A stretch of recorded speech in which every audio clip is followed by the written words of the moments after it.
स्वाध्याय वर्ग 8वा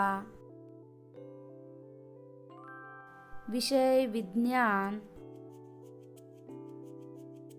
पाठ 19वा ताऱ्यांची जीवनयात्रा।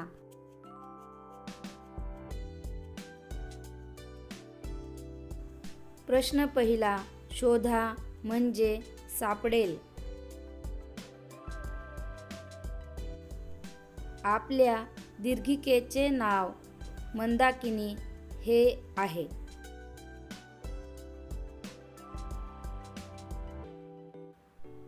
प्रचंड अंतरे मोजण्यासाठी प्रकाशवर्ष हे एकक वापरतात। प्रकाशाचा वेग 3 लाख किलोमीटर पर सेकंद एवढा आहे।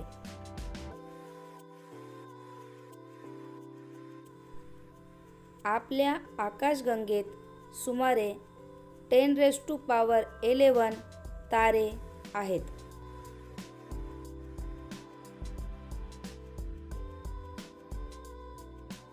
सूर्याची अंतिम अवस्था श्वेतबटू असेल।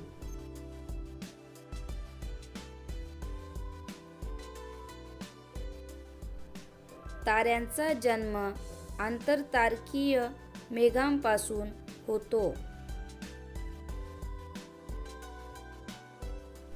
आकाशगंगा ही एक सर्पिलाकार दीर्घिका आहे।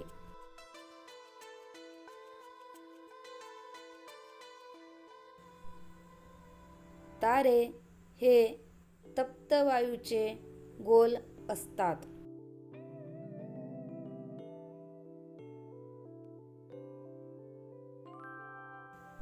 ताऱ्यांचे वस्तुमान सूर्याच्या वस्तुमानाच्या सापेक्ष मोजले जाते।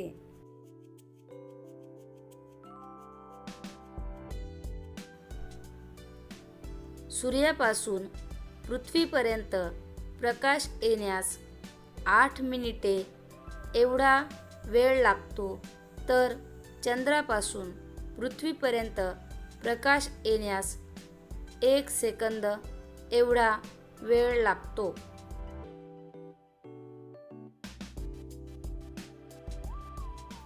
ताऱ्याचे वस्तुमान जितके अधिक तितकी त्याची उत्क्रांती जलद गतीने होते। ताऱ्याच्या जीवनकाळात किती प्रकारची इंधने वापरली जातात हे त्याच्या वस्तुमानावर अवलंबून असते।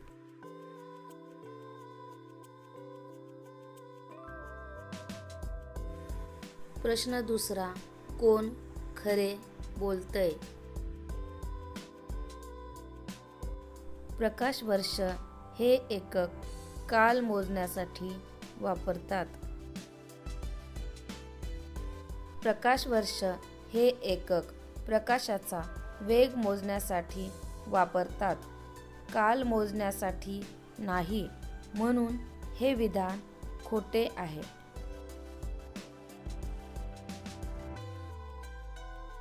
ताऱ्याची अंतिम अवस्था त्याच्या मूळ वस्तुमानावर अवलंबून असते। हे विधान खरे आहे।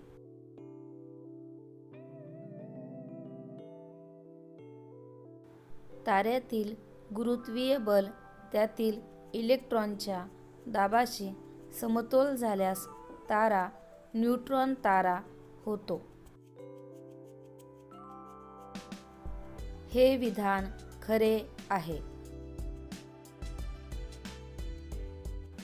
कृष्णविवरातून केवळ प्रकाशच बाहेर पडू शकतो।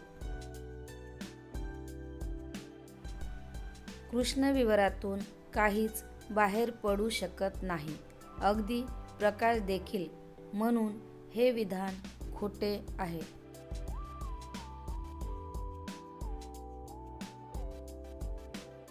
सूर्याच्या उत्क्रांती दरम्यान सूर्य महाराक्षसी अवस्थेतून जाईल। हे विधान खोटे आहे. सूर्याची अंतिम अवस्था श्वेतबटू ही असेल.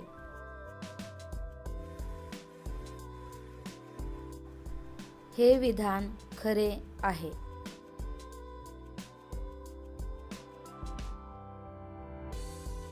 प्रश्न 3. खालील प्रश्नांची उत्तरे लिहा. ताऱ्यांची निर्मिती कशी होते?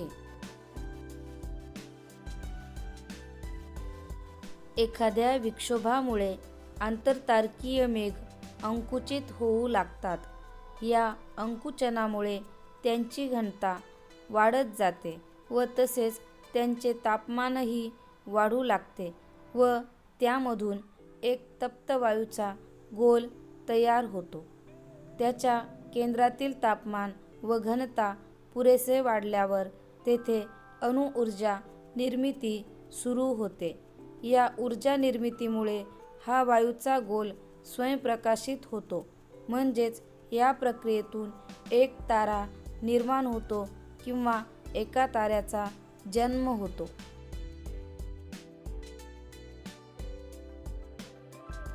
ताऱ्यांची उत्क्रांती कशामुळे होते?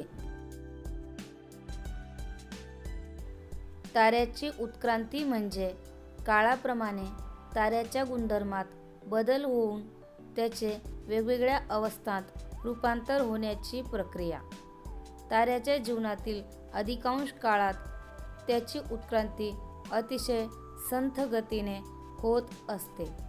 ताऱ्याचे स्थैर्य कायम राहण्यासाठी म्हणजे वायूचा दाब व गुरुत्वीय दाब यात समतोल राहण्यासाठी ताऱ्याचे तापमान स्थिर राहणे आवश्यक असते व तापमान स्थिर राहण्यासाठी ताऱ्यात ऊर्जा निर्मिती होणे आवश्यक असते. ही ऊर्जा निर्मिती ताऱ्यांच्या केंद्रातील इंधन जळण्याने होते. ताऱ्यांच्या उत्क्रांतीचे कारण त्यांच्या केंद्रातील इंधन जळणे व त्याचे परिमाण कमी होणे हे आहे. केंद्रातील इंधन संपुष्टात आल्यावर ऊर्जा निर्मितीही संपुष्टात येते व ताऱ्याचे तापमान कमी होऊ लागते. तापमान कमी झाल्याने वायूचा दाब कमी होतो व तो गुरुत्वीय बलाशी संतुलन राखू शकत नाही.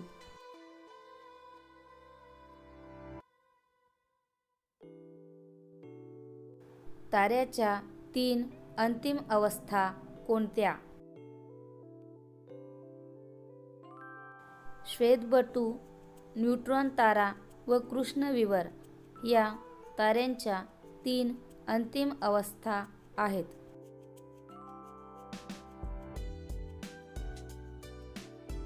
कृष्णविवर हे नाव कशामुळे पडले? सूर्याच्या वस्तुमानाच्या 25 पटीहून अधिक वस्तुमान असलेल्या ताऱ्यांची अंतिम अवस्था होत असताना ताऱ्याजवळील सर्व वस्तू ताऱ्याकडे आकर्षित होतात व अशा ताऱ्यातून काहीच बाहेर पडू शकत नाही. अगदी प्रकाश देखील बाहेर पडू शकत नाही. तसेच ताऱ्यावर पडलेला प्रकाशही परावर्तित न होता त्याच्या आत शोषला जातो. यामुळे आपण या ताऱ्यास पाहू शकत नाही व त्याच्या स्थानावर आपल्याला फक्त एक अतिसूक्ष्म काळे छिद्र दिसते. म्हणून ताऱ्याच्या या अंतिम स्थितीस कृष्णविवर हे नाव पडले.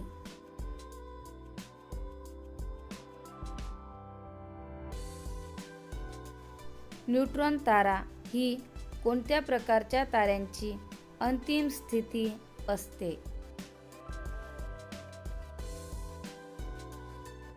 न्यूट्रॉन तारा ही सूर्याच्या वस्तुमानाच्या 8 ते 25 पट वस्तुमान असलेल्या ताऱ्यांची अंतिम स्थिती असते.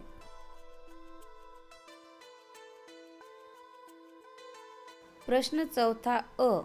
तुम्ही जर सूर्य असाल तर तुमचे गुणधर्म स्वतःच्या शब्दात लिहा.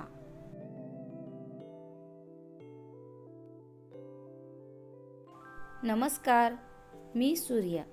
मी आकाशगंगेतील एक सामान्य तारा. मी तप्त वायूचा प्रचंड गोल.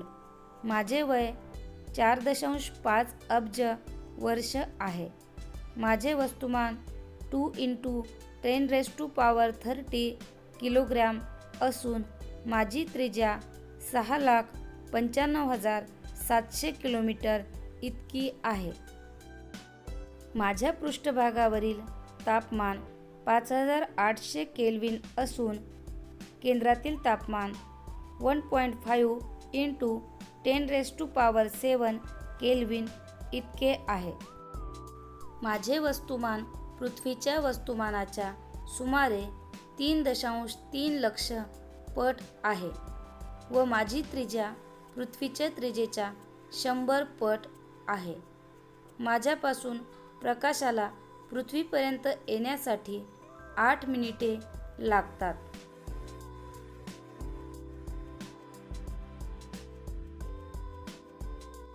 श्वेतबटूबद्दल माहिती द्या.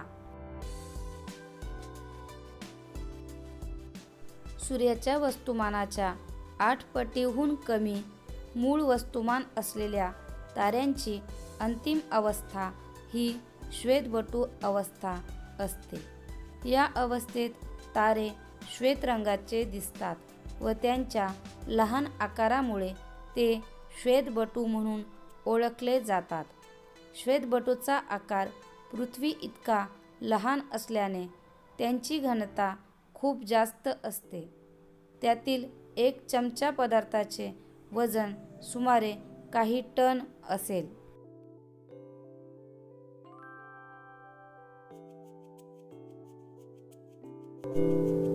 कोणत्याही विषयाच्या कोणत्याही पाठाचे स्वाध्याय मिळविण्यासाठी गुगल किंवा यूट्यूबवर मराठी किंवा इंग्रजीमध्ये स्वाध्याय लिहून समोर पाठाचे नाव लिहा आणि सर्च करा.